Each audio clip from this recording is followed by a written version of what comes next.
Bonjour à toutes et à tous et bienvenue dans cette nouvelle édition et interview en 7 minutes pour tout savoir du contexte bancaire actuel en 2018 avec le directeur général de la Banque Populaire du Nord, Fabrice Bouvier. Bonjour. Bonjour. Merci d'avoir répondu à notre invitation. Plaisir.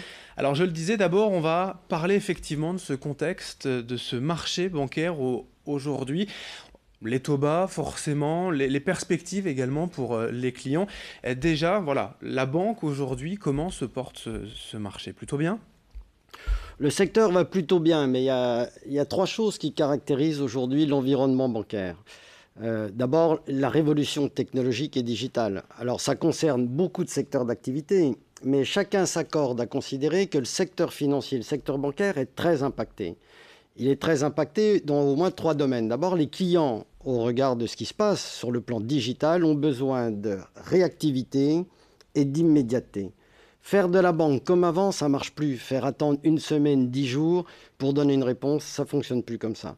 Deuxième impact, c'est que le digital et la révolution technologique qui s'accélère, ça nous permet de faire des gains de productivité au service du client et des collaborateurs. Et puis le troisième impact, c'est bien sûr, il y a de plus en plus de concurrents, des fintechs qui s'attaquent à un domaine de l'activité bancaire ou des banques en ligne qui se développent et qui concurrencent bien sûr les banques plus traditionnelles. Ça, c'est le premier point.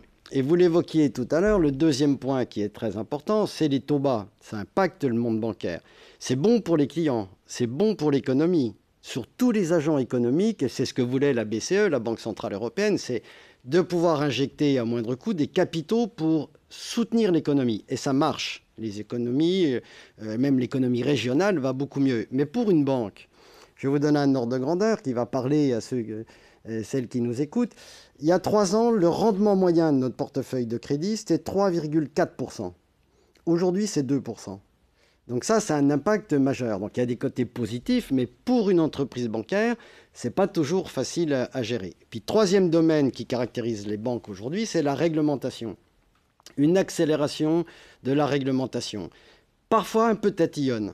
Et ça impacte le client. Et le client, parfois, ne comprend pas pourquoi on lui demande des tas de documents, d'informations, etc. Mais c'est bon aussi pour lui, parce que la réglementation, c'est ce qui garantit aux clients qu'ils confient leur argent à des entreprises bancaires solides. Et les banques françaises, et je ne parle pas simplement de la Banque Populaire du Nord ou du groupe BPCE, les banques françaises sont extrêmement solides et on le doit aussi à la réglementation. Alors je vais me faire quand même sur ce que vous venez de dire, l'avocat du diable. Si vous évoquez certainement moins de revenus par rapport à ces taux bas, c'est que vous augmentez d'autres prix, d'autres produits que les clients doivent payer à la banque? Pas forcément. Non, parce que, je dirais, il y a quand même une pression consumériste qui est forte et qui va aussi dans le bon sens. Et donc la tendance qui pousserait les établissements bancaires, et on l'a fait par le passé, il faut avouer les choses, à augmenter sans arrêt les prix, ça ne passe plus. La concurrence que j'évoquais tout à l'heure, d'abord, nous l'interdit. La compétition, elle se fait aussi sur le prix, on le voit bien. Non, je crois, moi, fondamentalement, par rapport au contexte que je viens d'évoquer, il n'y a que deux attitudes. Il y a les banques qui disent « baisse des revenus », on ferme des agences, on baisse les effectifs. La quasi-totalité du secteur bancaire réagit comme ça. Nous, on a une autre posture. D'abord, on croit à notre capacité de développement et faire face à ce contexte que je viens d'évoquer, eh bien, ça nous pousse à développer notre activité sur toutes les clientèles, tous nos métiers, et donc de faire en sorte que c'est l'élargissement de notre fonds de commerce qui compense la baisse de revenus. Alors sans oublier évidemment donc le digital, on y viendra dans un instant. Déjà vraiment pour évoquer la santé, non pas du secteur bancaire, mais de la Banque Populaire du Nord. Ces résultats 2017 sont à la hauteur des espérances? Alors les résultats sont très bons. Alors c'est pas toujours bien perçu quand on dit qu'une banque gagne beaucoup d'argent, mais on fonctionne par des plans stratégiques sur 3 ans. Le précédent nous a donné des fondamentaux, je l'ai évoqué tout à l'heure. Nous avons progressé sur toutes nos activités et toutes nos marques. Parce que la Banque Populaire du Nord, il y a aussi 2 autres marques très importantes, Jouarre Pajot Martin, en gestion patrimoniale principalement pour les chefs d'entreprise, et le Crédit Maritime sur tout ce qui est économie de la mer. Nous avons doublé en 3 ans notre résultat net. C'est important, pourquoi? Parce que pour suivre notre activité, il faut pouvoir développer le crédit. Et développer le crédit, compte tenu de la réglementation, il faut des fonds propres. Et avoir des fonds propres, c'est faire du résultat net.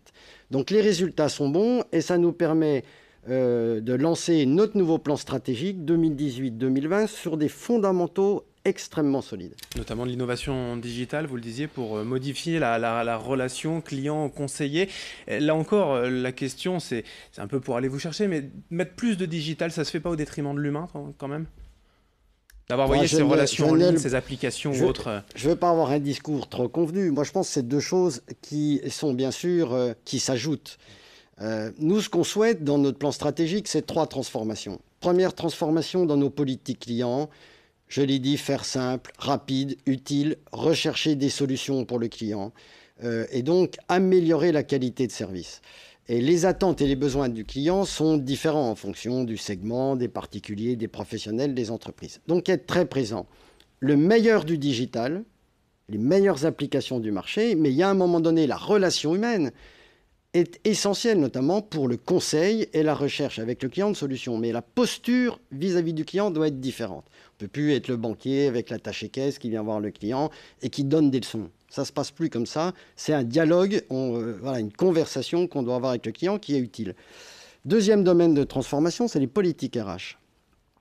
Pareil, il faut que tout change. Nos méthodes de recrutement, il faut rechercher des profils de diplôme, c'est très important, mais il faut aussi des profils, des jeunes à potentiel qui ont envie de se faire ce métier, et on aura la politique de formation avec le plus haut niveau d'exigence en matière de compétences, parce que c'est ça qui vient apporter le plus par rapport au digital. Et donc, des conseillers ou des vendeurs plus que des financiers? Mais l'époque où on disait on vend des produits à nos clients et des fois on reprochait aux banques d'insister un peu trop. Franchement, ce monde-là est fini, voilà, parce que ça marche plus comme ça. Le client, il achète ce dont il a besoin et lorsqu'il est convaincu que c'est bon pour lui, pas parce que c'est bon pour la banque. Cette période-là est révolue. Donc, je crois que la transformation, on a besoin de faire cette transformation RH politique client et une transformation de nos process pour faire en sorte qu'on soit plus simple, que plus fluide dans nos processus et que le client s'y retrouve par rapport à un environnement digital qui est son quotidien aujourd'hui. Merci Fabrice Bouvier d'être venu aujourd'hui sur notre plateau. Je rappelle que vous êtes directeur général de la Banque Populaire du Nord. Merci. Merci. Merci à vous de nous avoir suivis. Dans un instant, l'information continue.